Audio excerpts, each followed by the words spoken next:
Hello, my name is Benjamin Hart. I'm an American attorney and the Managing Director of Integrity Legal here in Bangkok, Thailand. So the title of this video may not be immediately apparent what we're talking about, but long story short, this is another video talking about this so-called digital wallet, these CBDCs, central bank digital currencies, this whole digital money thing that they've been talking about here in Thailand.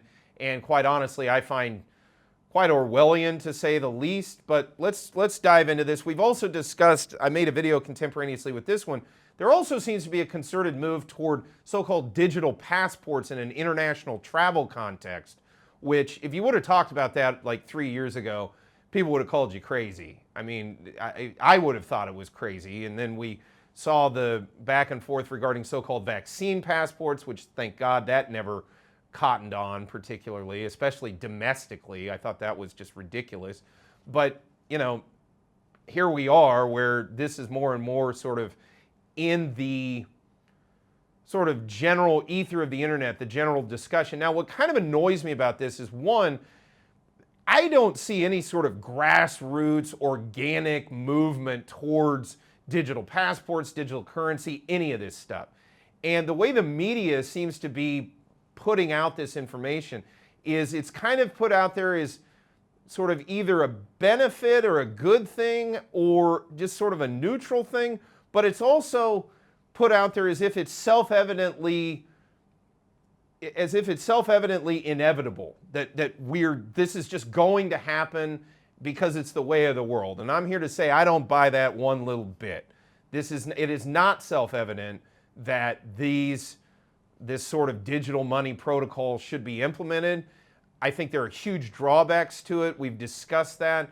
Let me get into the analysis and we'll go a little further. Quoting directly from a recent article from the Bangkok Post, bangkokpost.com. Article is titled, "Sreda Brushes Off Digital Wallet Critics." Quoting directly, "The government will press ahead with its 10,000 baht digital currency handout scheme despite growing criticism," Prime Minister Sreda Thavisin said on Monday. First off, what are you talking about? You're just pressing ahead. You know, for something of this magnitude, it has to go through due process. So I've seen this multiple times, specifically in the Bangkok Post, where they just say, we're just going to do it. We're going ahead with it. Well, how about no? You know, or how about let's have a discussion and let's promulgate this legally the way it should be, again, pursuant to due process, rather than just you saying we're going to pretty much just overhaul the entire monetary system and we're just going to go ahead with it despite all your criticism, which it's not an insignificant amount of criticism. As we've discussed in other videos and quoted directly from the Bangkok Post again, more than 100 scholars have come out and said this is a real issue, this needs to be thought about, come out, you know, not against it, but against a lot of it, maybe is the right word to say, that look, at the end of the day, people have serious concerns about this, and to just constantly keep saying, well, we're going to go ahead anyway, that gets pretty annoying, quite honestly, for lack of a better term. Quoting further, quote, "I insist the policy will go ahead.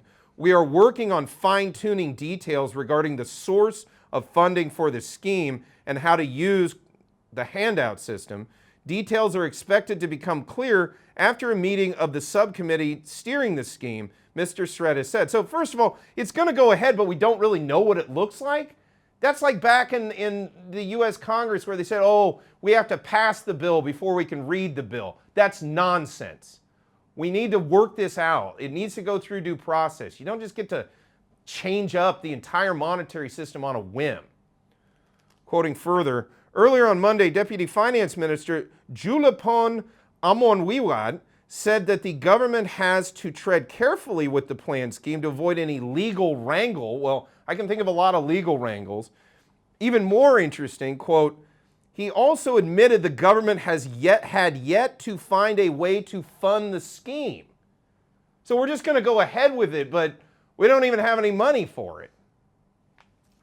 Okay, so then the more I have read about this thing, the worse it sounds, honestly. Okay, so the first time we heard about it, okay, it's this digital thing.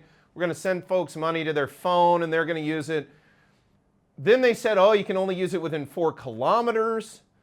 Then we saw, I was reading another article, which I didn't cite for this video, where they actually said there was another system that was utilized during COVID, and I remember that system, that actually already exists, that 40 million people's data is already in, but they apparently don't want to use that system. They want to create their own.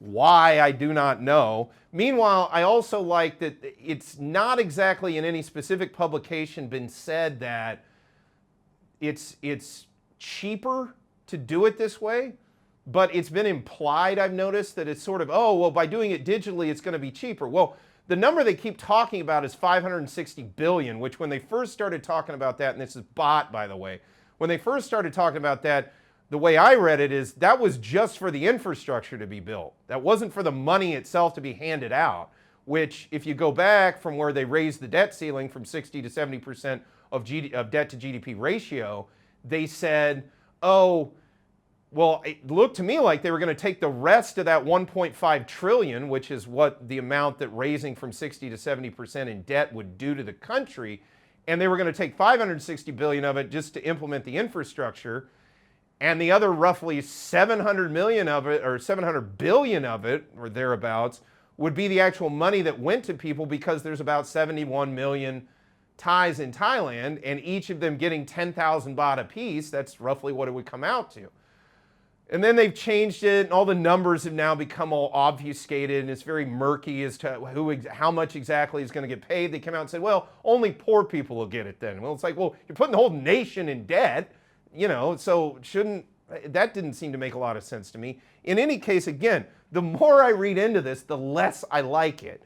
So again, and to that point, quoting directly again from the Bangkok Post, this article is titled, "Government's Cash Bonus to be Paid Through, quote, Super App," unquote. And in there they get into all the app issues, and that alone is creepy. But this quote to me said it all. Quoting directly, "Vendors who are not part of the formal tax system cannot convert the money in the digital wallet into cash, but they can use the balance to make purchases from others in the tax system." So this isn't money. This isn't money in any sense of the term that we have known to this point. Once you go into this system, there is no coming out in any meaningful sense, because as they say right here, it's not cash and it's not convertible back to cash. So what is it? Again, I've said it before, and I don't really like using this language, but I mean, the last time we saw anything like this was out of the Soviet Union, at least in the Western context. And the Soviet Union, you know, Russia is always, are they Western or the Eastern? You know, they're kind of both, but yeah, they have the Soviet Union, Russia has Western culture. So that was the last time we saw it in the context of like Europe, for example, anything near this. Meanwhile, you know, people have compared it to China's system. Well, social credit, that's what we want, where we're all tracked and traced and all of our transactions are tracked and traced. And on top of it, they control the money. As they said in one of the prior things we cited, they said, well, you can only use it within 4 kilometers. Well, no, okay, it's not. Well, we may be able to take it out to the Tambon level, or we can take it out to the province level. Well, that means you can push it back down to 4 kilometers or less. You can make this money unusable geographically if you wanted to. And again, these are the exact notions that Thailand has stood against throughout the 20th century and stands against now, I like to think. It's one of the reasons I moved here. It's one of the reasons I live here, is because these notions are antithetical to the notion of being Thai itself, because to be Thai means to be free. The notion that, again, quote, "Vendors who are not part of the formal tax system cannot convert the money in the digital wallet into cash." That's the antithesis of being free. And again, going back to this implication that this digital system is cheaper, I just can't believe in my heart of hearts that it's cheaper to implement a 560 billion baht digital system than it would have been to just print the banknotes. How much would it cost to just print these banknotes? Which has its own problems. It debauches the currency, all kinds of inflation. The same analysis that I've done on the economic side of it, which I'll gloss over that. We've already talked that out.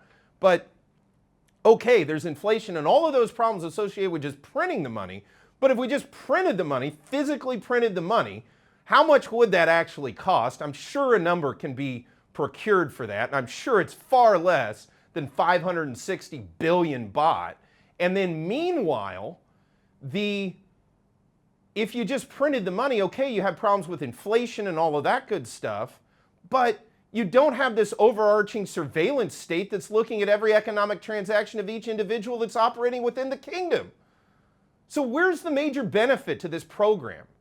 At the end of the day, I just fail to see it.